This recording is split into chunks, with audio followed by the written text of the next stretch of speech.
ఓం సాయిరామ్ అండి. బాబావారు ద్వారకామాయి గురించి చాలా చక్కగా అద్భుతంగా చెప్పారు. అది ఏంటి అంటే ఈ ద్వారకామాయిలోకి అడుగు పెట్టిన తక్షణమే కర్మ నశిస్తుంది. మీకు క అది ఇకపై అది నాకు బాధ్యత, మీ బాధ్యత నాది అని ఎంత చక్కగా చెప్పారంటే చూడండి, ద్వారకామాయిలోనికి అడుగు పెట్టడము అని అంటే భౌతికంగా అడుగు పెట్టడం అని కాదు.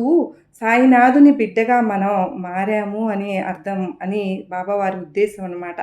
ఒక్కసారి మన పట్టపగ్గాలన్నీ కూడా సాయినాథునికి అప్పగించిన తరువాత ఇంక మనకేమి ఉండదండి అక్కడ. దాని నుండి మనకంటూ కర్మ అంటూ ఏమీ ఉండదు. బాబావారే ఆ బాధ్యతను తీసుకుంటారు కనుక. ఒకవేళ మంచి గాని, చెడు కానీ ఏదైనా సరే కర్మ ఉన్నప్పటికిని కూడా అది సాయినాథుని బాధ్యతగా తీసుకుంటారు కాబట్టి మనకు అది ఏది కూడా మన దాకా రాదు. మనని అంటదు. ఒకవేళ అంటుకోవాలన్నా కూడా బాబావారిని దాటి రావాలి కదండీ! బాబావారిని దాటి మన దగ్గరికి రాగలదా? రానిస్తారా బాబా?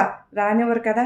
మనం ఎప్పుడు కూడా ఆ ఎరుకలో ఉండాలి. మనని సాయినాథుడు కంటికి రెప్పలాగా కాపాడుతున్నారు అన్న సత్యాన్ని మనం ఎప్పుడూ తెలుసుకోవాలి. ఇది బాబావారు చెప్పిన ద్వారకామాయి గురించి సందేశం అనమాట. మీ అందరితో పంచుకోవాలని ఆశపడ్డాను. మీ అందరికీ నచ్చిందని అనుకుంటున్నాను. సర్వే జనా సుఖినో భవంతు.